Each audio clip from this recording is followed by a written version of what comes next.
আমরা ভগবান শ্রীকৃষ্ণকে গীতায় বলতে শুনেছি, ধর্ম সংস্থাপনার্থ সম্ভবামি যুগে যুগে। ধর্ম প্রতিষ্ঠা করার জন্য তিনি কিন্তু যুগে যুগে বিভিন্ন অবতারে এখানে উপস্থিত হবেন। ঠিক তেমনইভাবে বাইবেলে দ্য বুক অফ রেভেলেশনে বলা আছে জেসাস খ্রাইস্টেরও পুনরায় আগমন হবে। The resurrection of Jesus Christ, Jesus খ্রাইস্টের পুনরায় আগমন হবে ধর্মরাজ্য প্রতিষ্ঠা করার জন্য। এখন প্রশ্ন হচ্ছে জেসাস খ্রাইস্ট কি আসতে চলেছে? আজকে যে কবিতাটা নিয়ে আমরা আলোচনা করছি এই কবিতা কিন্তু একটা টোটাল অ্যাপোক্যালিপটিক পোয়েম। আজকের এই কবিতাতে আমরা লাইন বাই লাইন বাংলা মানে জানবো, প্রত্যেকটা ওয়ার্ডে ছোট ছোট মিনিং জানবো, সঙ্গে এও ডিপ অ্যানালাইসিস করার চেষ্টা করব। সেই সঙ্গে কি আমরা ফিগার অফ স্পিচ কোথায় কোথায় লুকিয়ে আছে দেখার চেষ্টা করব। সেই সঙ্গে এই কবিতার রচনাকাল, তার পাবলিশ কখন হয়েছে, কোথায় সেকেন্ড পাবলিশ হয়েছে, কিংবা এই কবিতার ব্যাকগ্রাউন্ড বা কি কি, কেন কবি বাধ্য হলো পেসিমিস্টিক অ্যান্ড অ্যাপোক্যালিপটিক পোয়েম লেখার জন্য, সেগুলো সব কিছু আমরা জানবো। তাহলে আর দেরি না করে চলো কবিতাটা শুরু করা যায়। এই কবিতাটা লেখা হয়েছে রিটেন, এই কবিতাটা লেখা হয়েছে রিটেন 1919, পাবলিশ হয়েছে 1920 সালে। তাহলে রিটেন হলো 1919, পাবলিশ 1920। কোথায় পাবলিশ হয়েছে না দ্য ডায়াল, দ্য ডায়াল বলে একটা বিখ্যাত পত্রিকায় এটা কিন্তু পাবলিশ হয়েছে। এই কবিতাটি দ্বিতীয়বার ইনক্লুড করা হয় Michael Robartes and the dancer.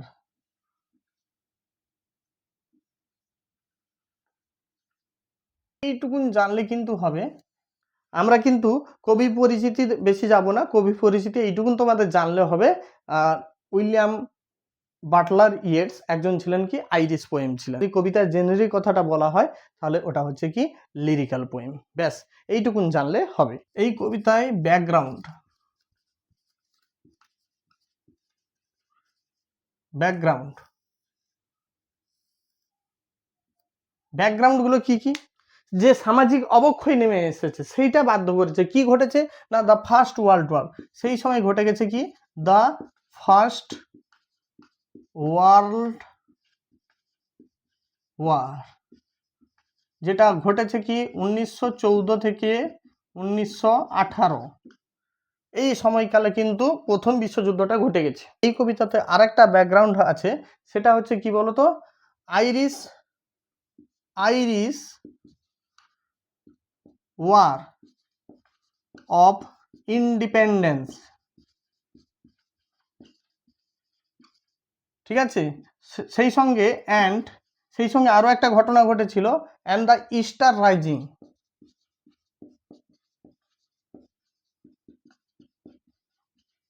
যেটা 1916 সাল থেকে 1921 পর্যন্ত কিন্তু চলছিল। সেই সময় রাশিয়ান রেভলিউশনও হয়েছে, রাশিয়ান রেভলিউশন, যেটা 1917 সালে হয়েছে। আরও একটা উল্লেখযোগ্য ঘটনা কিন্তু সেই সময় ঘটেছে, সেটা কি বলতো না সেই সময় after the first world war, প্রথম বিশ্বযুদ্ধের পরে না, তখনই কিন্তু চারিদিকে একটা স্প্যানিশ ফ্লু চারিদিকে ছড়িয়ে পড়েছিল, একটা প্যান্ডামিক। যখন সদ্য আমাদের বর্তমান যে প্যান্ডামিক গেল কি করোনা যেমন ছড়িয়ে পড়েছিল, লাখ লাখ মানুষের জীবনহানি হয়ে গেছে, তেমনিভাবে স্প্যানিশ ফ্লু নামে একটা প্যান্ডামিক কিন্তু চারিদিকে ছড়িয়ে পড়েছিল এবং প্রচণ্ড মানুষের লাখ লাখ মানুষের জীবনহানি হয়ে গেছিল। সেই সময় কবি স্ত্রী জার্জি হাইটলিস, যিনি সন্তান সম্ভবা ছিলেন, অন্তঃসত্ত্বা ছিলেন, ক্রিটিকদের মতে সেটাও কি হয়তো কবিকে ইন্সপায়ার করেছে এই কবিতাটা লেখার পেছনে। কি স্প্যানিশ ফ্লু ঘটনাও ঘটতে পারে, স্প্যানিশ ফ্লু 1918 পরবর্তী সময়ে এটা ঘটেছিল। আরো একটা টোটাল বিশ্বকে নাড়িয়ে দিয়েছিল, জালিয়ানওয়াগের হত্যাকাণ্ড। কবি হয়তো অ্যান্টিসিপেট করছিল না অনেক কিছু হয়েছে, আর নয়, এবার হয়তো something positive is going to happen, turning in the widening gyre। বলছে আবর্তিত হতে প্রশস্ত বলয়ে।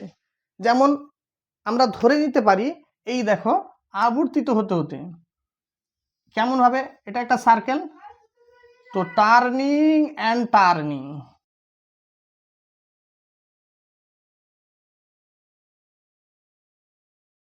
ঠিক আছে না? দেখো, এটাকে বলে জায়ার।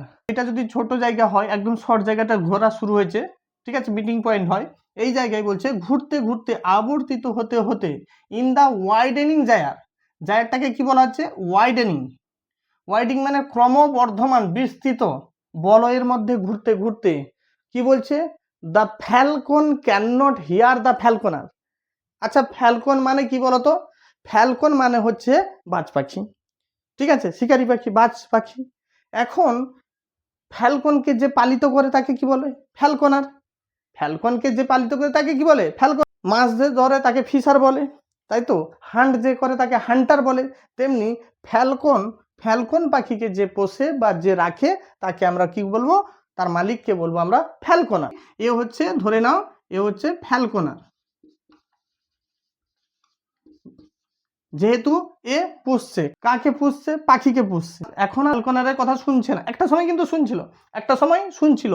যখন ফ্যালকনটি এই ঘুরতে ঘুরতে যখন এই জায়গায় ছিল, তখন তার মালিক ডাকতো, এই বাজু, বাজ পাখি, এই বাজু চলে আয়। বাজু উড়ে উড়ে চলে আসতো মালিকের কাছে।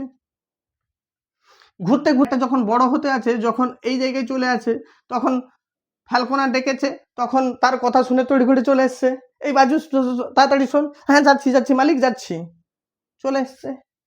যখন ঘুরতে ঘুরতে এই জায়গায় চলে এসছে, আরো একটু উঁচুতে চলে এসছে, যখন আবার মালিক দেখেছে, তখন সে বলেছে, এই বাজু শোন, না কি বলছেন শুনতে পাচ্ছি না, আরে শোন, আচ্ছা যাচ্ছি যাচ্ছি, একটু দেরি করে এসেছে। তো যখন আমরা যদি রিচিং, হাইয়েস্ট রিচিং পয়েন্ট যদি এইটা, এইটা রিচিং পয়েন্ট ধরে নিই, যখন পাখিটা এই জায়গায় এসেছে তবেও হয়তো একটু ছাড়া দিয়েছে, কিন্তু যখনই তার সর্বোচ্চ, দেখো এই জায়গাটা সবচেয়ে বড়, তাহলে এই সর্বোচ্চ লিমিটে যখন পাখিটা চলে এসেছে, যখন ফ্যালকন উড়তে উড়তে অত উঁচুতে চলে আসছে, যখন তখন তার মালিক ফ্যালকন আর তাকে যখনই ডাকছে, এই বাজু চলে, কি বলছেন মালিক শুনতে পাচ্ছেন, এই চলে আয়, কে কার কথা শুনতে পাচ্ছি না কিছু, আরে চলে আয়, কোনো মতে সম্ভব নয়, এখন যাওয়া সম্ভব নয়, আরে আয় বলছি আয়, কোনো মতে রেসপন্স সে করছে না। তাহলে এ আর কিন্তু মালিকের কথা আর কিন্তু শুনছে না, অথচ এগুলোর ক্ষেত্রে কিন্তু সবকিছুতে মোটামুটি শোনার চেষ্টা করছিল। তাহলে Falcon can not here the ফ্যালকনার, কেন শুনছে না? কারণ এ যা কিছু কথা বলছে, যা প্রিচিং করছে, সেটা কিন্তু এর পক্ষে আর নেওয়া সম্ভব নয়। এতটা ডিস্টেন্সে চলে গেছে, এতটা ওয়াইডেনিং, জায়গাটা এতটাই ওয়াইড হয়ে গেছে যে এর পক্ষে এর কথাগুলো তার কানে পৌঁছাচ্ছে না। দিন কথা শুনছিল, সবকিছু সিস্টেমেটিক ভাবে চলছিল, সোসাইটি কিন্তু অর্ডারলি চলছিল। এই মুহূর্তে আর যখন কথা শুনছে না, তখন সোসাইটির মধ্যে ডিগ্রেডেশন এসে গেছে, সোসাইটির মধ্যে অবক্ষয় এসে গেছে, সমাজের ভিতরে অ্যানার্কি প্রেভেল করছে। বোঝা গেছে? তাহলে এই ফ্যালকনটা কে? তাহলে এই যে জায়গায় যে দাঁড়িয়ে আছে, এই ফ্যালকনটা কে? এই ফ্যালকন কিসের জন্য স্ট্যান্ড করছে? তাহলে আমরা ধরে নিতে পারি এই ফ্যালকনার হচ্ছে কি? জেসাস খ্রাইস্ট বা গড, ঠিক আছে, এই ফ্যালকনারটাকে জেসাস খ্রাইস্ট বা গড ধরে নিতে পারি। এই ফ্যালকনটা কি? এই ফ্যালকনটা হচ্ছে কি? ম্যানকাইন্ড, ম্যানকাইন্ড বা সমস্ত নীতি, আদর্শ, নিয়ম, এইগুলোকে বলা যেতে পারে একটা। তাহলে এই জায়ার কি রিপ্রেজেন্ট করছে? দেখো শঙ্কুর মতো দেখতে, একটা দেখো শঙ্কুর মতো দেখতে, ঠিক আছে, মোচার মতো আমরা বলতে পারি তো দেখতে। তাহলে এটা কি রিপ্রেজেন্ট করছে? এটা historical progress, historical progress and cyclic, cyclic passage of time. তাহলে জায়ারটা, দ্য ওয়াইডেনিং জায়ার হচ্ছে অ্যাকচুয়ালি একটা মেটাফর। আর এই যে ফ্যালকন, ফ্যালকনার, এটাও কিন্তু একটা সুন্দর একটা মেটাফরিক্যাল কম্পারিজন। একটা আমরা আনলাইকলি থিং এর মধ্যে যখন কম্পারিজনটা করছি তাকে আমরা মেটাফর বলি। তাহলে তোমরা ফিগার অফ স্পিচটাও কিন্তু বুঝতে পারো। এই জন্য বলছি, পারলে বইটা চটপট বের করে নাও, বইটা নিয়ে বসো, প্রত্যেকটা জিনিস কিন্তু আইডিয়া ক্লিয়ার হয়ে যাবে। এবং অনেক অনেক জায়গায়ও দেখতে পাবে তোমরা, আমি নাম বলছি না, অনেক অনেক জায়গায় কিন্তু রং এক্সপ্লেনেশনও করা আছে, তোমরা সেখান থেকে একটু সাবধান হও, ঠিক আছে? তো সেই জন্য বলছি একটু দেখার চেষ্টা করো, যতটা পেরেছি তোমাদের সামনে প্রেজেন্ট করার চেষ্টা করছি। জেসাস খ্রাইস্ট যে এতটা ধর্ম প্রচার করেছিলেন তার কথা কিন্তু আর কেউ নিচ্ছে না। যে ধর্ম উপদেশ তিনি দিয়ে গেছেন, যে বাণী, শান্তির বাণী শুনিয়ে গিয়েছিলেন, অহিংসার বাণী শুনিয়ে গিয়েছিলেন, তার কথা কিন্তু আর কেউ মানছে না আর শুনছে না। সেই জন্য কিন্তু সমাজের বুকে এইগুলো নেমে এসেছে। ক্লিয়ার? বোঝা গেছে? তোমাদের আরেকটা জিনিস বলে রাখি, শুধুমাত্র যদি আমরা আটকে থাকতাম এই স্টার রাইজিং, রাশিয়ান রিভলিউশন, তাহলে পার্টিকুলারলি কোনো দেশে এটা সীমাবদ্ধ থেকে যেত, তাহলে এর সার্বজনীনতা বা বিশ্বজনীনতা কিন্তু থাকতো না। সেই জন্য আমরা যখনই ব্যাখ্যা করব, যদিও এটা ক্রাইস্ট প্রসঙ্গে বলা হয়েছে, কিন্তু এখনকার দৃষ্টিতে যদি দেখি তাহলে আমরা total god, Allah, Christ, what ever it may be, যে ধর্মে যাই থাকুক না কেন, প্রত্যেকের অ্যাঙ্গেল থেকে কিন্তু এটা বলা যেতে পারে, এক্সপ্লেন করা যেতে পারে। ঠিক আছে? Okay. Things fall apart. Things fall apart, সবকিছু চুরমার হয়ে যাচ্ছে। থিংস মানে জিনিসপত্র, সবকিছু। থিংস মানে যে কোনো জিনিস হতে পারে, অচল অবস্থা এসে গেছে, সবকিছু ধ্বংস হয়ে যাচ্ছে। ঠিক আছে? The centre can not hold. The centre can not hold. Centre, যে ক্ষমতার যে কেন্দ্রায়ন, ক্ষমতার কেন্দ্রে কে থাকে? আমাদের ইন্ডিয়াতে বর্তমান কে আছে? বর্তমান যে সরকার আছে সে ক্ষমতার কেন্দ্র সরকার, আমাদের সবকিছু দেখভাল করছে। যেহেতু ক্ষমতা সর্বোচ্চ একদম সিস্টেমে কে বসে আছেন? কেন্দ্র সরকার বসে আছেন। তাহলে উনি সবকিছু দেখাশোনা করছেন। সমস্ত স্টেট যখন কথা শুনবে না, তখন কেন্দ্র আর কিছু করার থাকে না। আমরা তার প্রমাণ কিন্তু লেটেস্ট পেয়েছি। তোমরা চারিদিকে আমাদের প্রতিবেশী দেশগুলোকে একটু দেখো, সেইগুলোতে কিন্তু এই রকম ঠিক টোটাল অ্যানার্কিজম কিন্তু ঘটে গেছে, যেখানে কি সমস্ত যে সভ্য, যেটা নিয়ম শৃঙ্খলার মধ্যে হওয়ার সিস্টেম, সেই সিস্টেমকে উখড়ে ফেলা হয়েছে, ছেঁটে ফেলা হয়েছে। ঠিক আছে? কি ক্ষমতার আস্ফালনে কিন্তু ছেঁটে ফেলা হয়েছে। ঠিক একদম এই কবিতার সঙ্গে দেখো ম্যাচ খেয়ে যাচ্ছে। সেই জন্য বলছি একটু ভালো মতো কবিতাটা শোনার চেষ্টা করো। The centre can not hold. যে সেন্টারে বসে আছে, যে সমস্ত ক্ষমতা নিয়ে বসেছিল, সে আর কিন্তু ধরে রাখতে পারছে না, আটকে রাখতে পারছে না। যে খ্রাইস্ট জন্মগ্রহণ করে সারা পৃথিবীতে শান্তির বাণী শুনিয়েছিল, অহিংসার বাণী শুনিয়েছিল, ভালোবাসায় বেঁধে রেখেছিল, সেই ভালোবাসা আজকে আর নেই। অহিংসা হিংসায় পরিণত হয়ে গেছে। ঠিক আছে? সামাজিক অবক্ষয় ঘটে গেছে। সেই জন্য খ্রাইস্টের বাণী বা খ্রাইস্ট আর কিন্তু সামলাতে পারছে না। সেই জন্য তো চারিদিকে সব নেগেটিভিটিগুলো গ্রাস করে নিচ্ছে, ঢুকে আসছে ভিতরে। ওকে? mere anarchy is loosed upon the world. কারণটা কি? ছড়িয়ে পড়ার কারণটা কি? কারণ সেন্টার ক্যান নট হোল্ড। ক্ষমতা অলিন্দে যিনি বসে আছেন, সেই খ্রাইস্ট, সেই গড, বা আমাদের বর্তমান যে যেখানকার উচ্চ স্তরে যিনি আছেন, তিনি আর সবকিছু কন্ট্রোল করতে পারছেন না। আমাদের পরিবারেও যে প্রধান থাকে, তাকে যখন কেউ না মানি আমরা, তখনই পরিবারটা ভেঙে টুকরো টুকরো হয়ে যায়। তখনই কিন্তু সেই ঘরে অনেক রকম ছোট ছোট ন্যারো প্রাচীর তৈরি হয়ে যায়, তাই না? তো কেন? কারণ আমরা তাকে মানতে চাইছি না, তাকে আর। সেরকম ভাবে খ্রাইস্ট, গড বা অন্য কেউ সমতুল্য শক্তি, পরমাত্মা, সে কিন্তু আর এই রকম সকলকে একসঙ্গে এক সূত্রে ধরে রাখতে পারছে না। ওই জন্য থিংস ফল অ্যাপার্ট, সব কিছু জিনিস ভেঙে পড়ছে। সব শুভ বুদ্ধি, শুভ সম্পন্ন সব পৃথিবীতে যা কিছু জিনিস আছে, সব কিছু ভেঙে তছনছ হয়ে যাচ্ছে। ব্লাড ডিম টাইট ইজ লুজড। ব্লাড ডিম বলছে, ব্লাড মানে কি? ব্লাড মানে রক্ত। ডিম মানে আবছা হয়ে আসা। রক্ত জমতে জমতে জমতে জমতে ঘোলাটে হয়ে গেছে। টাইট মানে জোয়া, লিকুইড আর একটা লিকুইডের সঙ্গে মেশার কথা এখানে বলা হয়েছে। তো ব্লাড ডিম টাইট, ব্লাড সেই রক্ত নদীর ধারা। ঠিক আছে? রক্ত গঙ্গা বয়ে যায় বলে না, রক্ত গঙ্গা বয়ে দিব, রক্ত নদীর ধারা হয়ে যাচ্ছে। এত রক্ত চারিদিকে, এত ব্লাড শেড হয়েছে, এত ডিস্ট্রাকশন হয়েছে, এত ডেথ হয়েছে, যে চারিদিকে শুধুই রক্ত, ব্লাড অ্যান্ড ব্লাড। আর সেই ব্লাড জমতে জমতে জলে, সেই জলের বর্ণ ঘোলাটে হয়ে গেছে। ওই জন্য বলা হচ্ছে রক্ত রঞ্জিত জল চারিদিকে ছড়িয়ে পড়েছে। অ্যান্ড এভরিওয়্যার, এবং প্রত্যেক জায়গায়, দ্য সেরিমনি অফ ইনোসেন্স, যে সারল্যের যে উদযাপন আমরা করি, যে সরলতাকে আমরা বাহাবা দিই, পুরস্কৃত করি, সেই সরলতা আজকে সমাজে বুকে আর নেই। সেটাকে কি হয়েছে? সেটাকে গলা টিপে হত্যা করে দেওয়া হয়েছে। কারণটা কি? Everywhere the ceremony of innocence, সেই সারল্যের যে উদযাপন, ইটস ড্রন, সেটা ডুবে গেছে। কোথায় ডুবে গেছে? সেই রক্ত রঞ্জিত নদীর বা জলধারায় কিন্তু ডুবে গেছে। ডুবে যাওয়া মানে কি? শেষ হয়ে গেছে। সমাজের বুকে আর সরলতার কোনো জায়গা নেই, শুধু আছে কি? জটিল পেঁচানো সব বুদ্ধি, এবং সেই জটিল পেঁচানো বুদ্ধি থেকে কি ধর্মের নামে সুরসুরি, র্যাডিক্যালিজম সবকিছু কিন্তু চারিদিকে ছড়িয়ে যাচ্ছে। Best lack all conviction. Best হচ্ছে কি ডিগ্রি। ডিগ্রি কার হয়? অ্যাডজেক্টিভের হয়। তাহলে যখন অ্যাডজেক্টিভের সঙ্গে যখন সামনে দা বসে যাবে না, সেটা কিন্তু প্লুরাল ফর্ম হয়ে যায়। অনেকে হয়তো জানো, কিন্তু আমরা ভালো করে জানবো। পরবর্তী ভিডিওগুলো যখন গ্রামারের ভিডিও আসবে, সেগুলোতে আমরা ভালো মতো জানবো। তার জন্য কি করতে হবে? এখন থেকে কিন্তু তোমরা চ্যানেলটিকে সাবস্ক্রাইব করে রাখো, কারণ তোমাদের প্রত্যেকটা সময় কিন্তু আমি দারুণ দারুণ ভিডিও নিয়ে তোমাদের জন্য আমি উপস্থিত হব। এক্ষুনি কিন্তু সাবস্ক্রাইব করে ফেলো, ঠিক আছে? এবং লাইক পারলে একটু লাইক বাটনে হিট করো। The best lack all conviction. Best সবচেয়ে ভালো, সবচেয়ে ভালো। দ্য বেস্ট মানে কি? Best person, best people. সমাজের বুকে যারা ভালো শুভবুদ্ধি সম্পন্ন মানুষ, তাকেই তো আমরা বেস্ট বলবো। তাহলে best people lack all conviction. তাদের অভাব, তাদের মধ্যে বড় অভাব দেখা যাচ্ছে কিসের? কনভিকশনের, সেই দৃঢ় বিশ্বাসের অভাব দেখা যাচ্ছে, সেই দৃঢ়তার অভাব দেখা যাচ্ছে। হোয়াইল দ্য ওর্স্ট, যারা খারাপ সবচেয়ে, সমাজের বুকে যারা নেগেটিভিটি ছড়ায়, যারা সবচেয়ে খারাপ, তো সেই নেগেটিভিটি অশুভ বুদ্ধি সম্পন্ন মানুষরা, তারা কি আর ফুল অফ, তারা কিন্তু উগ্রতার সঙ্গে সমাজের বুকে দাপিয়ে বেড়াচ্ছে, আর ফুল অফ ইন্টেন্সিটি। তোরা রাস্তা দিয়ে যাচ্ছিস, দেখছিস রাস্তায় 4-5 জন লোক একজনের প্রতি খারাপ ব্যবহার করছে, তাকে মারছে, তাকে বিট করছে, তাকে টেনে টেনে নিয়ে যাচ্ছে রাস্তায়। তো আমাদের শিক্ষিত ব্যক্তি হিসেবে, আমরা শুভ বুদ্ধি সম্পন্ন মানুষ হিসেবে আমাদের হওয়া উচিত ছিল কি? একটু হেল্প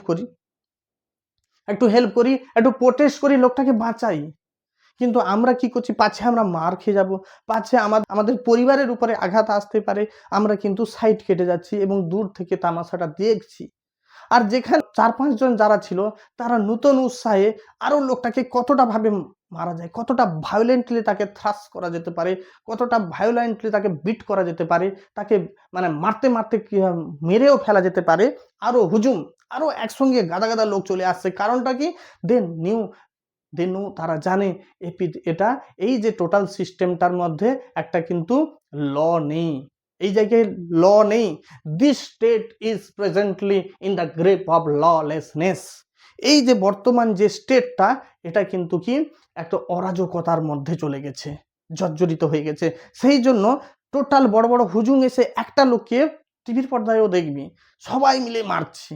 তার ভুল থাক আর না থাক, সবাই মিলে মেরে মেরে মেরে মেরে তাকে হত্যা করে ফেলাচ্ছে। কারণটা কি? তারা উৎসাহ পেয়ে যাচ্ছে যে আর কিছু নেই। তাহলে এই যে ললেসনেস, যেখানে বেস্টের হওয়া উচিত ছিল, যারা ভালো শুভবুদ্ধি সম্পন্ন মানুষ, তাদের হওয়া উচিত ছিল কি? তাদের হওয়া উচিত ছিল তারা সামনে থেকে এগিয়ে গিয়ে এর প্রতিবাদ করা, তাকে লোকটাকে বাঁচানো। সেই জায়গায় তারা কি করলো?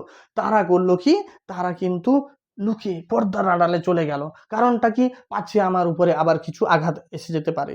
সেই জন্য বলছে দ্য বেস্ট ল্যাক, তাদের মধ্যে অভাব, কনভিকশন, দৃঢ়তার অভাব, বিশ্বাসের অভাব। কারণ তারা বিশ্বাস করতে পারছে না যে প্রশাসনকে আমাদের সামনে দাঁড়াবে, আমাদের সাইটে কি কেউ এসে আমাদের সাপোর্টে কি কেউ আবার দাঁড়াবে না, সবাই আবার পিছিয়ে চলে যাবে। আমি বলি পাঠা হয়ে যাব না তো? এখানে একটা ফিগার অফ স্পিচ লুকিয়ে আছে। দেখলে মনে হয় দেখো, যার করা যেটা উচিত সে কিন্তু করছে না, আর অন্যরা যারা লুকিয়ে থাকা উচিত তারা কিন্তু দাপিয়ে বেড়াচ্ছে। তাহলে this statement is a paradoxical statement. এখানে একটা যদি ফিগার অফ স্পিচ বলা হতো, কিন্তু প্যারাডক্স এখানে লুকিয়ে আছে। এতক্ষণ পর্যন্ত আমরা কিন্তু বর্তমান সমাজে সেই সময় সমাজে কি চলছিল, যেটা ইয়ার্স 1919 সালে লিখতে গিয়ে সেই সময় সমাজের বুকে যা চলছিল সেটা কিন্তু লিপিবদ্ধ করেছে, প্রেজেন্ট সিচুয়েশনটাকে সেই সময় লিপিবদ্ধ করেছেন। এখন এই মুহূর্তে তার মধ্যে একটা আশা জাগরিত হচ্ছে। তিনি বলতে চাইছেন, ভগবান হয়তো, খ্রাইস্ট, ঈশ্বর হয়তো এতটাও খারাপ হতে পারে না, কারণ এতকাল পর্যন্ত আমরা জর্জরিত হয়েছি, আমরা অবহেলিত, উপেক্ষিত, শোষিত, বঞ্চিত হয়েছি। প্রত্যেকটা সর্বস্তরের মানুষরা শোষিত হচ্ছে। তাহলে ভগবান কিন্তু তো ধর্ম স্থাপনার্থ সম্ভবামি যুগে যুগে, ভগবান কিন্তু এবার জন্মগ্রহণ হয়তো করবে। সেই জন্য বলছে শিওরলি, নিশ্চিতভাবে, some revelation is at hand. At hand মানে এটা একটা সুন্দর একটা ফ্রেজ। হ্যান্ড মানে হাত, অ্যাট হ্যান্ড একদম, একটা কি ছোট জায়গার সামনে বসে, তাহলে হাতের নাগালে যেন, আসন্ন, এমিনেন্ট। সার্টন রেভেলেশন মানে প্রকাশ, কিছু তো প্রকাশ খুবই আসন্ন, কিছু তো প্রকাশ ঘটতে চলেছে, কিছু তো প্রকাশের আগমনটা একেবারে হাতের নাগালে এসে গেছে।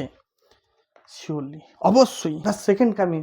তারপরে দেখো কবির মনের মধ্যে না একটা যেন শান্তি, পরম শান্তি এসে গেছে, কারণ সঙ্গে সঙ্গে বলছে যে হ্যাঁ হ্যাঁ অবশ্যই। তখন সারাদিন যখন দুঃখ পায় মানুষ, যখন একটা সুখের অনুভূতি আসে না, তখন শান্তির সেই মুখে হাসিটা ফুটে ওঠে।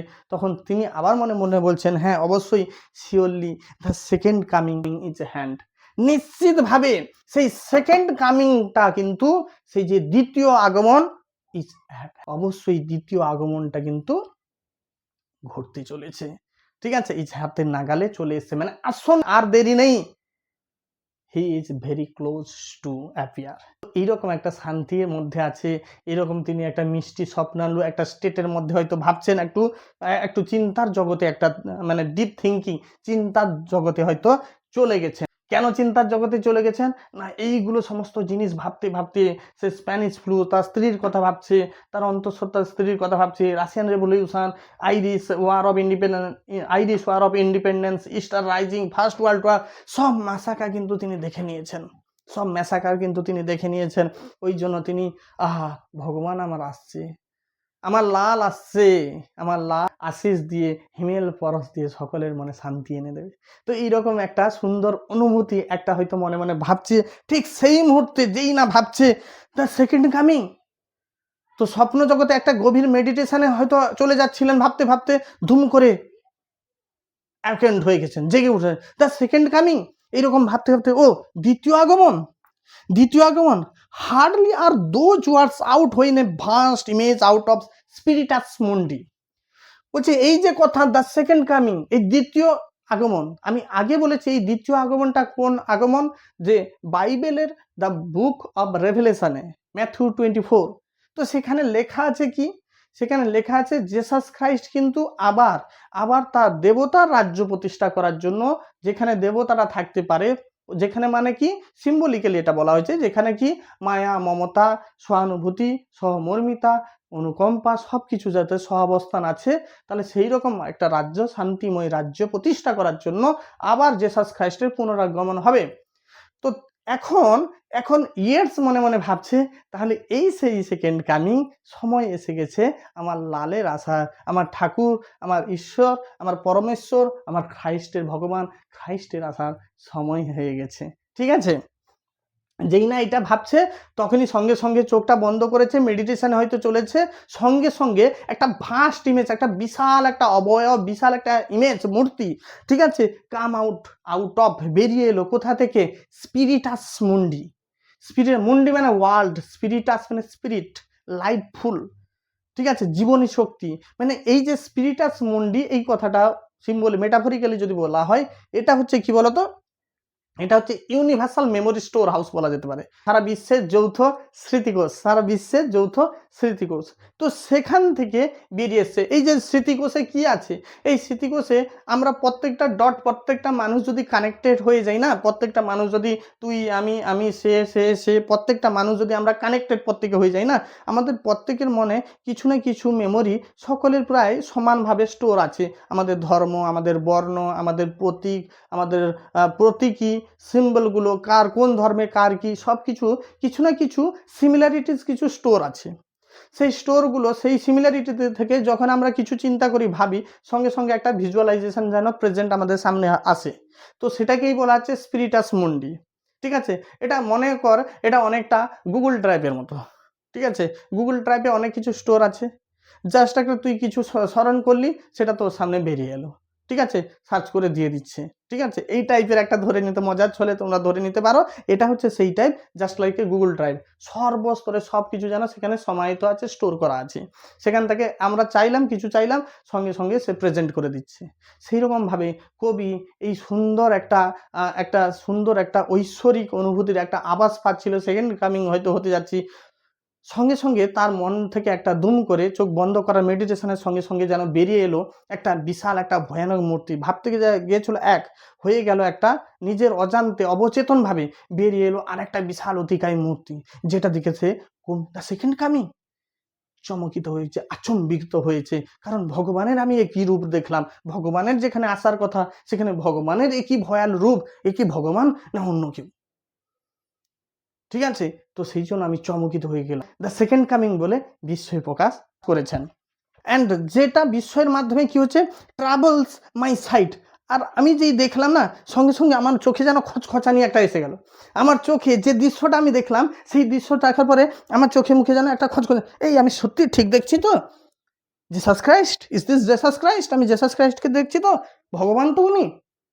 তো সেই জন্য আমার চোখের ভিতরে, চোখে যেন একটা খচখচানি অনুভব করলাম। মানে আমার চোখে খচখচানি শব্দটা তোমরা বলবে না, এমন একটা জিনিস দেখলাম যেটা আমার চোখে পীড়া দিল, কষ্ট লাগলো, একটা জটিলতা যেন আমি ফেস করলাম। একটা ভগবানকে যে সরল মনে, পবিত্র মনে ভগবানকে দেখতে চাইছিলাম, সেটা যেন আমার চোখে কোথায় বিঘ্ন করলো, একটা আটকালো কোথাও।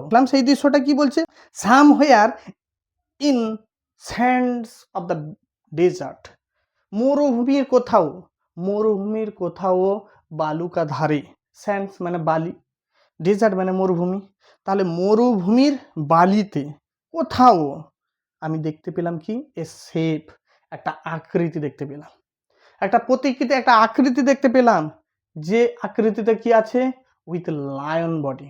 সিংহ মানে তোমরা জানো কি, স্ট্রেংথ, ক্ষমতা, ঠিক আছে, তার ফেরোসিয়াসনেস, তার ম্যাসকুলারিটির জন্য সিংহ বিখ্যাত। সেই রকম সিংহের বডিযুক্ত সেই রকম একটা শেপ দেখলাম। কিন্তু সবচেয়ে আশ্চর্যের বিষয় কি, সে সিংহের বডি তো ছিল, কিন্তু মাথাটা ছিল কিন্তু human, the head of a man. তাহলে মাথাটা ছিল কি, মাথাটা ছিল মানুষের। আমরা শক্তিশালীর দিক থেকে আমরা কি সিংহকে, পশুরাজ সিংহকে রাখলাম। আবার যদি সবচেয়ে যদি জঘন্য, যদি কালপ্রিট যদি কেউ হয়ে থাকে, যদি সবচেয়ে পৃথিবীর মধ্যে সবচেয়ে চতুর কেউ হয়ে থাকে, যদি স্বার্থপর কেউ হতে থাকে, সেটা হচ্ছে আমরা মানুষরা। তাই তো, ঠিক বলছি তো? কি ডেডলি কম্বিনেশন। তাহলে মনে করো, একদিকে কি স্ট্রেংথ, ফেরোসিয়াসনেস, অন্যদিকে কি ইন্টেলিজেন্স, বুদ্ধি। শুধু বুদ্ধি না, চতুর বুদ্ধি।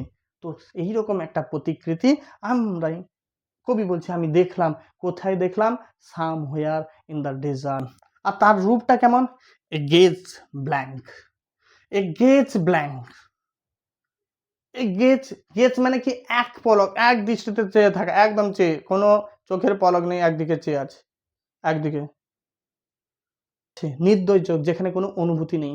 এ গেজ ব্ল্যাঙ্ক, একটা এক পলক, একটা যে চাউনি, একটা পলক যেটা ব্ল্যাঙ্ক, যার মধ্যে কি, যার মধ্যে ইমোশনলেস, ফিলিংলেস, যেখানে কোনো অনুভূতি নেই, যেখানে আবেগের কোনো জায়গা নেই। অ্যান্ড পিটিলেস অ্যাজ সান, অ্যান্ড পিটিলেস, এবং করুণাময় নয়। ভগবান তো করুণাময় হয়, কিন্তু এই যে আকৃতিটা, যাকে কবি দেখতে পাচ্ছেন, তার মধ্যে কি বলছে, করুণাহীন, করুণাময় না, টোটালি অপোজিট, করুণাহীন, পিটিলেস অ্যাজ সান, সূর্যের মতো। ক্রোধাগ্নিতে কি হয়, সবকিছু জ্বলে খাক হয়ে যায়, তাই তো? যদি সেই পরিমাণ, তো সেই রকম সূর্যের ক্রোধাগ্নির মতো তার চোখেও কিন্তু এমন একটা লুক ছিল, যে লুকে কোনো ইমোশনের জায়গা ছিল না, যেখানে কোনো ফিলিংসের জায়গা ছিল না, যেখানে কি, যেখানে শুধুমাত্র ক্রুয়েলিটি ছিল, যেখানে শুধুমাত্র ক্রুয়েলিটি। সে কি করছে, ইটস মুভিং, এগোতে আছে, ইটস মুভিং, এগোতে আছে, কন্টিনিউয়াস, ইটস মুভিং, চলতে আছে। কবি দেখছে, কবি সেই ট্রান্স লাইক স্টেটে দেখতে আছে, মানে সেই যে স্পিরিটাস মুন্ডি থেকে যেটা বেরিয়েছে, সেই যে চিত্র, এবারে সেই চিত্রটা যখন দেখছে, এখন দেখাটা কি হচ্ছে, এখন দেখাটা কবি সেই মেডিটেশনে, সেই যে ট্রান্স লাইক স্টেটে যে চলে গেছে, সেই স্টেটের মধ্যে তিনি দেখতে পাচ্ছেন, তিনি যেন মুভ করছে, ইটস মুভিং, অগ্রসর হচ্ছেন। কিসে? It's with its slow Thai. Slow মানে কি, ধীর। থাই মানে কি, উরুটা কি, পেশিবহুল মাংস, ঠিক আছে, ভারী। কেন স্লো? থাইটা এতটাই বিশাল আকার, এতটাই ভারী, সে কিন্তু তার এজিলিটি, কুইক ভাবে চলতে পারছে না, আস্তে আস্তে ভারীর কারণে সে কিন্তু আস্তে আস্তে ধীর পথে এগোচ্ছে। এই জন্য বলা হচ্ছে slow thighs. While all about, আর সে যখন যাচ্ছে, হোয়াইল অল অ্যাবাউট ইট মানে কি, জন্তু যেহেতু বলা হয়েছে, সেই জন্য ইটটাকে ইউজ করা হয়েছে। হোয়াইল অল অ্যাবাউট ইট, এবং যেখানে তার চারপাশে রেল আবর্তিত হচ্ছে, দ্য শ্যাডোজ, ছায়াময়, ছায়া একটা আবর্তিত হচ্ছে। কিসের আবর্তিত? Shadows of indignant desert bird. Indignant মানে কি, অ্যাংরি ডেজার্ট বার্ড। মরুভূমির পাখিরা, তারা কি, তারা হ্যাবিচুয়েট হয়ে গেছে মরুভূমিতে কোনো শিকার পড়লে তারা সেভাবে খাওয়ার জন্য, দে আর হ্যাবিচুয়েটেড। এখন সেই রকম অবস্থাতে যখন একটা বিশালাকার শরীরযুক্ত একটা সিংহরূপী, সিংহের মতো দেখতে, অথচ মানুষের আকৃতি, যেটা কখনো তারা জীবনে দেখেনি, যার ভয়ঙ্করতা দেখে তারাও ভয়ে ভয়ে জড়সড় হয়ে যাচ্ছে। ওই যেন মরুভূমির পাখিগুলো সব এক জায়গায় সকলে জড়ো হয়ে গেছে। জড়ো হয়ে গিয়ে কি তার এই আসার আগমনে যেন তারা প্রোটেস্ট করছে, এ কাহা সে আয়েগা, এ কন হ্যায়, তো এ কোত্থেকে এলো, এ আবার কে, যে আমাদের সাম্রাজ্যকে আমাদের চ্যালেঞ্জ করতে আসছে, আমাদের সাম্রাজ্যে আবার এ আবার থাবা বসাতে এসেছে। সেই জন্য তারাও কি কাছেও ভয়ে আসতে পারছে না। উপরে কিন্তু তারা কি একদিকে প্রোটেস্টের নাম করে অ্যাকচুয়ালি মনে মনে ভয় রেখেছে, এবং প্রোটেস্টের নাম করে জড়ো হয়ে তাকে ঘিরে, উপরে যেন ঘিরে রেখেছে, ছায়াময় জড়তে আবর্তিত হচ্ছে। এই জন্য রিল কথাটা ব্যবহার করা হচ্ছে। এ রিল কিন্তু সে রিল নয়, যেখানে মুচমুচে কুড়কুড়ে মশলাদার সমস্ত খবর আর বিনোদনে ভরপুর। The darkness drops again, the darkness drops again, the darkness, অন্ধকার আবার নেমে এলো। এখানে ইঙ্গিত দিল, দেখো এখানে জেসাস, এই জায়গায় জেসাস খ্রাইস্ট আছে, ধরে নাম জেসাস খ্রাইস্ট যখন এই জায়গায় জন্মেছিলেন, তখন আস্তে আস্তে করে কি ফ্যালকনার মানে জেসাস খ্রাইস্টের কথা কিন্তু ফ্যালকন শুনছিল, কিন্তু সর্বোচ্চ রিচিং পয়েন্ট যখন এইখানে reaching point, highest reaching point, এটা কি হাইয়েস্ট রিচিং পয়েন্ট, ঠিক আছে না, যখন সর্বোচ্চ রিচিং পয়েন্টে পৌঁছে গেল, ঠিক আছে, যখন সর্বোচ্চ রিচিং পয়েন্টে পৌঁছে গেল, তখন কি হলো, তখন কিন্তু ক্যাওসে পরিণত হয়ে গেল।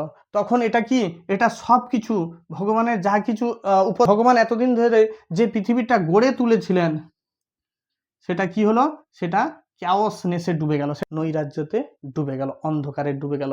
ওই জন্য হয়তো বলেছে ডার্কনেস ড্রপস। দেখো এখানেও ডি ডি দুটো কনসোনেন্ট পাশাপাশি এসেছে এবং তার উচ্চারিত হচ্ছে, এই জন্য এটাকে ইন ফিগার অফ স্পিচে এটাকে বলা হচ্ছে ডার্কনেস ড্রপস, ডিডি।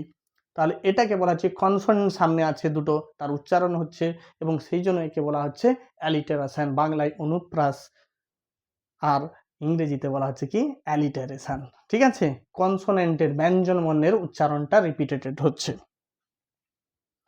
অন্ধকার নেমে এলো মানে কি, আরে এগুলো তো চলছিল, অন্ধকার নেমে এলো মানে কি, এগুলো তো অলরেডি সমাজের বুকে চলছিল, তার মানে এখান থেকে তো আবার কি শুভ কিছু সূচনা হওয়ার উচিত ছিল, আস্তে আস্তে করে এখান থেকে কি হচ্ছিল, শুভ হওয়ার উচিত ছিল। কবি অ্যান্টিসিপেট করছিল, আশা করছিল, সেই আশানুরূপ ফল পাচ্ছে না, সেটা অন্যরকম হতে চলেছে, সেটাই তো তার ইঙ্গিত দিচ্ছে। ওই জন্য বলছে ডার্কনেস ড্রপস। অলরেডি তো এইখানে যখন ছিল, অলরেডি কিন্তু এখানে কি, এখানে অলরেডি এখানে প্রথম বিশ্বযুদ্ধ চলছে, এখানে রাশিয়ান ওয়ার্ল্ড চলছে, এখানে ইস্টার রাইজিং চলছে, এখানে চলছে আইরিশ ওয়ার্ল্ড চলছে, এখানে জালিয়ানওয়ালাবাগের হত্যাকাণ্ড চলছে, এখানে চলছে জর্জি হাইটস স্প্যানিশ ফ্লুতে আক্রান্ত হয়েছে, অলরেডি তো ডিস্ট্রাকশন চলছে, আস্তে আস্তে স্টার্ট হয়ে গেছে। কিন্তু এখানে বলছে টোটাল একদম ডার্কনেস ড্রপস নেমে এলো, তার মানে সর্বোচ্চ সীমা অতিক্রান্ত হয়ে যাওয়ার পরেও বলছে ডার্কনেস আবার এসে গেল। এত কিছুর পরে একটা শুভ বোধের সূচনা হওয়া উচিত ছিল, কারণ রিচিং পয়েন্টে চলে এসছে, আবার হয়তো শুভ বুদ্ধি হবে, সেখানে কিন্তু আলাদা রকম ঘুরে যাবে। বাট নাও আই নো, কিন্তু এখন আমি জানি, জায়গাটা কিন্তু ভীষণ কঠিন, অন্যরকম ভাবে এক্সপ্লানেশনও দেখতে পাচ্ছি, যতটা আমি জানি সেটা আমি তোমাদের বলার চেষ্টা করছি। বাট নাও আই নো, কিন্তু এখন আমি জানি, that 20th century of stony sleep, সেই 20th সেঞ্চুরি মানে কি, 20 শতাব্দীর পাথুরে ঘুম, were vexed to nightmare by a rocking cradle. বলছে সেই দোদুল্যমান দোলনায় দুঃস্বপ্নে বা যন্ত্রণা বিঘ্নিত হয়েছিল, দুঃস্বপ্নে বিঘ্নিত যেটা হয়েছিল, ওয়ার ভেক্সড বিঘ্নিত হয়েছিল, ডিস্টার্ব হয়েছিল, কার দ্বারা, সেই একটা দোলনার দ্বারা। সে কেমন দোলনা, কি, দ্য রকিং ক্যাডেল। অ্যাকচুয়ালি এই রকিং ক্যাডেল মানে হচ্ছে কি, রকিং ক্যাডেল মানে কি, ক্যাডেল মানে কি, দোলনা। দোলনায় বাচ্চা যখন প্রথম জন্মগ্রহণ করে, আমরা তাকে ঘুম পাড়ানোর জন্য দোল দিই, যাতে সে শান্তিতে ঘুমোতে পারে, ঠিক আছে, তো তার জন্য ডিস্টারবেন্স না হয়। এবং রকিং মানে কি দোদুল্যমান, দোলনা, যাতে দোল দিলে দোলনাটাকে দোল দিলে সেটা দুলতে থাকে, ওই জন্য বলছে ড্যাংলিং। রকিং মানে কি ড্যাংলিং ক্র্যাডেল। তাহলে যখন জেসাস খ্রাইস্ট জন্মেছিলেন তো তাকে শোয়ানোর জন্য, ঘুম পাড়ানোর জন্য সেই দোদুল্যমান দোলনা কথাটা ইউজ করা হয়েছিল। এটাও একটা মেটাফর, এটাও একটা কি মেটাফর, কারণ দোদুল্যমান দোলনা রিপ্রেজেন্ট করছে কাকে না, the birth of Jesus Christ, the birth of Jesus খ্রাইস্টকে রিপ্রেজেন্ট করছে। তাহলে জেসাস খ্রাইস্ট যখন জন্মেছিলেন সেই দোদুল্যমান দোলনায়, তখন কি হয়েছিল, শুভ শক্তির কিন্তু কি হয়েছিল, উদয় হয়ে গেছিল। তাহলে এতদিন এখানে কি ছিল, এতদিন এখানে কি ছিল, এতদিন এখানে ডেথ ছিল, ডিস্ট্রাকশন ছিল, ডিস্ট্রাকশন ছিল, ব্লাডশেড ছিল, এইগুলো ছিল, এগুলো কিন্তু প্রচন্ড ছিল। কারণ সেই জায়গায় কে ছিল তখন, বিস্ট ছিল। কে ছিল, বিস্ট ছিল। তারপরে জেসাস খ্রাইস্ট যেই জন্মগ্রহণ করলো, তাহলে জেসাস খ্রাইস্ট রকিং ক্যাডেলে এসে দোদুল্যমান দোলনায় সে শুয়ে থাকলো যখন জন্মগ্রহণ করলো, তাহলে এই যে তার যে হিংস্র, এই বিষ্টের যে হিংস্র অ্যাক্টিভিটিগুলো, সেটা কি হলো, সেটা আস্তে আস্তে প্রশমিত হলো, মরে যায়নি কিন্তু, এই বিষ্ট কিন্তু মরে যায়নি, এটা কিন্তু সুপ্ত অবস্থায় কিন্তু চলে গেল, ঝিমিয়ে পড়লো। তার যে উগ্র মানসিকতা, তার মধ্যে যে প্যাশনেট ইন্টেন্সিটি ছিল, সেই ইন্টেন্সিটির ইন্টেনশনটা আস্তে আস্তে কমে গেল এবং হয়তো সংজ্ঞাহীন হয়ে গেল, পাথুরে স্টোনি স্লিপে পড়ে চলে গেল। সংজ্ঞাহীন হয়ে যাওয়ার জন্য, অজ্ঞান হয়ে যাওয়ার জন্য সে কিন্তু চলে গেল কি, পাথুরে স্লিপে, স্টোনি স্লিপ। স্টোনি স্লিপ কথার অর্থ কি, অনেকটা যে স্লিপ, যেটা ঘুম, পাথরে ঘুম, পাথরে ঘুম মানে কি, এমন ঘুম যেটা পাথরের সমান নড়চড় আর কিছু কোনো মুভমেন্ট হয় না, তার মধ্যে কিছু মুভমেন্ট হয় না, তো স্টোনি স্লিপ, সেটাকে রিপ্রেজেন্ট করা হচ্ছে। এখানেও একটা এখানে ম্যাক্সিমামই মেটাফর এই কবিতায় আছে। তাহলে সেই ঘুমে আচ্ছন্ন হয়ে গেল। ঠিক সেই মুহূর্তে কে এলো, কেন আচ্ছন্নে চলে গেল, কারণ জন্ম হলো কে, আমাদের খ্রাইস্টের, ভগবানের জন্ম হওয়াটাকে বোঝানো হয়েছে। যেটা একদিন কি হয়েছিল, ভগবান জন্ম হওয়ার সঙ্গে সঙ্গে এই বিষটা কি হয়ে গেছিল, এই বিষটা পাথুরে স্লিপে চলে গেছিল। অ্যান্ড হোয়াট রাফ বিস্ট, বলছে কি সেই ভয়ঙ্কর পশু, কি সেই ভয়ঙ্কর পশু, its hour come round at last, its hour, বলছে এতদিন তো সে ঘুমিয়েছিল, এতদিন ঘুমিয়েছিল, কেন ঘুমিয়েছিল, কারণ এই জায়গায় কে এসে বাসা বেঁধে দিয়েছে, এই জায়গায় এত বিষ ছিল, এই জায়গায় এসে গেছে ক্রাইস্ট, এসে গেছে এই জায়গায় কে এসে গেছে, এখন ক্রাইস্ট এসে গেছে, ভগবান এসে গেছে। ভগবান এসে যাওয়ার জন্য ভগবানের প্রভাবে এ কিন্তু পাথরে ঘুমে চলে গেছিল, ঠিক আছে। এই জন্য বলছে অ্যান্ড হোয়াট রাফ বিস্ট, কি সেই পশু, কি সেই জানোয়ার, its hour come round at last, its hour, এর যে আওয়ারটা, ইটস আওয়ার, এর সময়টা, কাম রাউন্ড অ্যাট লাস্ট, অবশেষে তার সময় এসে গেল। কারণ এ কি, এ এতদিন কিসে ছিল, পাথুরে ঘুম ঘুমাচ্ছিল। যখনই সমাজের বুকে কবি আশা দেখছিল, যখন হাইয়েস্ট রিচিং পয়েন্টটা যখন ভেঙে গেল, ব্রেক করলো, কবি আশা দেখতে শুরু করলো যে এত কিছু যখন চলছে, ওয়াইডেনিং জায়ারটা যখন বড় হচ্ছে, তার মানে কি ডিস্ট্রাকশন আস্তে আস্তে সমাজের বুকে অবক্ষয় নামতে এসেছে। তাহলে কবি আশা করছিল আবার হয়তো ভগবান এসে সবকিছুকে সামলে নিবে। কিন্তু ঠিক সেই মুহূর্তে বলছে কি, যে বিস্টটা, যেটা বুক অফ রেভেলেশনে বলা আছে, যে বিষটা যেটা পাথরে ঘুমে আচ্ছন্ন ছিল, ঠিক আছে, রকিং ক্যাডেলে ভগবানের আসার্য দরুন পাথরে ঘুমে সে কি ছিল, আচ্ছন্ন ছিল, তার আসার সময় বুঝি আবার এলো। সে মনে মনে বলছে কি, আপনা টাইম আ গায়া, আপনা টাইম আ গায়া, আবি তো খেল করনা হ্যায়, হ্যাঁ, এখন তো অনেক খেলা বাকি আছে, এখন তো আমার সময় এসে গেছে। সেই জন্য সে বলছে আবার এখানে চলে এসেছে, সেই বিষ্ট চলে এসছে এবং বলছে কি, its hour come round at last, slouches towards Bethlehem to be born, slouches towards, slouches, এ তো অলরেডি আমি বলেছি কি, অলরেডি আমরা বলেছি তার যে থাইটা স্লো থাই, তার মানে কি যুবু ধুবু আস্তে আস্তে করে হাঁটছে, সে কিন্তু কুইক না, হি ওয়াজ নট ভেরি কুইক। তো সে অগ্রসর হচ্ছে আস্তে আস্তে, আর যত আস্তে আস্তে অগ্রসর হবে কি তত ডিভাস্টেশনটা আরো বাড়তে থাকবে, তাই না? সময় লাগবে, তাকে তো জন্মগ্রহণ করতে হবে। সেই জন্য বলছি এখন কি সময় এসে গেল, কবি বলছে যে তার কি সময়, সেই পাশবিক শক্তির কি আবার সময় এসে গেল, কি হিসাবে অ্যাকচুয়ালি যেটা বিস্ট, যেটা এখানে বিস্ট বলে ধরা হচ্ছে, সেটা এ জায়গায় কি সেই স্পিনিক্স, স্পিনিক্স, সেটা এই জায়গায় কি স্পিনিক্স বলে একে ভাবা হচ্ছে। ঠিক আছে, মিশরীয় প্রাচীন সভ্যতার কথা অনুযায়ী এটাকে স্পিনিক্স বলে ভাবা হচ্ছে, টাইপের সেই রকম এ ও শক্তিতে সেই রকম, যেটা এখানে বুক অফ রেভেলেশনে যেটা বিস্ট সেটা এখানে স্পিনিক্স। তাহলে আবার কি সেই পাথুরে, আবার তাহলে আবার কি সেই পাশবিক শক্তির জাগরিত হতে চলে, যেটা এতদিন কি স্টোনি স্লিপে ঘুমন্ত অবস্থায় ছিল, সেটা কি তার ঘুমটা ব্রেক করে সবার আশায় জল ঢেলে সে কি আবার আসতে চলেছে, তার কি সময় আসতে চলেছে? ঠিক আছে, অ্যাটলাস তার কি সময় আসতে চলেছে? সেই জন্য হয়তো স্লাউচেস স্টুয়ার্টস, সেই জন্য কবি স্পিরিটাস মুন্ডিতে কিন্তু এগুলো সব দেখছে, সেই জন্য সে দেখতে পাচ্ছে স্লাউচেস স্টুয়ার্টস জুবুথুবু হয়ে গুটি মেরে মুভ করছে, টুয়ার্ডস দিকে এগিয়ে যাচ্ছে। ঠিক আছে, এগিয়ে যাচ্ছে কোথায়? বেথলেম টু বি বর্ন। এটা আইরনিক্যাল বলা আছে, বেথলেম, বেথলেম এটা অ্যালিউশন, এটা হচ্ছে অ্যালিউশন বা অ্যালিউশন তোমরা বলতে পারো, এটা হচ্ছে অ্যালিউশন রেফারেন্স। এই অ্যালিউশন কখন হয়? যখন রেফারেন্সটা, যখন কোনো ব্যক্তি বস্তু কিংবা কোনো জায়গার রেফারেন্স হিসেবে অন্য কোনো রেফারেন্স হিসেবে, অতীতের কোনো রেফারেন্স হিসেবে বলা হয়, তখন সেটা অ্যালিউশনে পরিণত হয়ে সেই অতীতের রেফারেন্সের গুরুত্ব থাকতে হবে। তাহলে কি বেথলেম, বেথলেমের গুরুত্ব কি? বেথলেম ইজ এ স্যাক্রেড প্লেস, একটা পবিত্র জায়গা যেখানে কে ভগবান জিসাস খ্রিস্ট জন্মগ্রহণ করেছিল। এটা হচ্ছে আইরনিক্যাল অ্যালিউশন, এখানে ব্যঙ্গ, শ্লেষাত্মক ব্যঙ্গ করা হয়েছে। কারণ কি?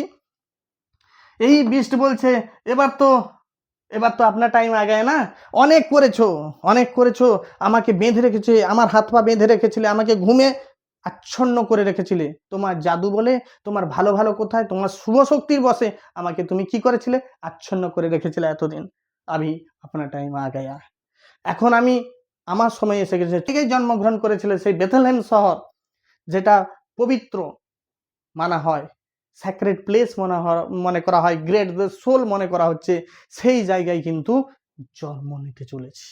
সেই জন্য বলছে slouches towards Bethlehem to be born, জন্ম নেওয়ার জন্য সেই বিস্ট যেটা বুক অফ রেভেলেশনে আছে, সেটা আস্তে আস্তে করে যুবথুবু পায়ে কি হচ্ছে, খ্রাইস্টের প্রভাব থেকে মুক্ত হয়ে সেটা স্পিনিক্স নাম নিয়ে সেটা কিন্তু বেথলেহেম শহরের দিকে এগোচ্ছে আবার জন্ম নেওয়ার জন্য, যেখানে রিসারেকশনের কথা বলা হয়েছিল, যেখানে সেকেন্ড কামিং এর কথা বলা হয়েছিল, কার? জেসাস খ্রাইস্টের। তাহলে বাইবেলে বর্ণিত আছে যে জেসাস খ্রাইস্ট আসতে চলেছে। তাহলে এই যে জেসাস খ্রাইস্ট, এখানে তাহলে নামে ইটসেলফ ইজ ভেরি আইরনিক্যাল। তাহলে টাইটেলের নামটা কিন্তু ভীষণভাবে আইরনিক্যাল, যেখানে জেসাস খ্রাইস্টের আসার কথা, সেই টাইটেলে ব্যঙ্গ করে বলা হচ্ছে সেই সেকেন্ড কামিং জেসাস খ্রাইস্টের হচ্ছে না, বরং অ্যান্টি খ্রাইস্ট, জেসাস খ্রাইস্টের বিপরীত ধর্মী চরিত্রের আর একজন ভয়ঙ্কর একটা পাশবিক শক্তির জাগরণ হচ্ছে, এবং তার জাগরণ হচ্ছে, তার আবির্ভাব হচ্ছে। সেই জন্য এটাও কিন্তু টাইটেল একটাও আইরনিক্যাল অ্যালিউশনের মধ্যেও ফিগার অফ স্পিচে পড়ে। তোমাদের এটা জানিয়ে রাখি, যদি এটাকে টাইম লাইন হিসেবে ধরা হয়, যদি এটাকে টাইম লাইন হিসাবে তোমরা যদি ধরে নাও, এটা একটা টাইম লাইন, ঠিক আছে, টাইম লাইন। এই টাইম লাইনে কবি এখানে এই জায়গায় আছে, কবি এই জায়গায়, বর্তমান কবির পরিস্থিতি, কবি এই জায়গায় আছে।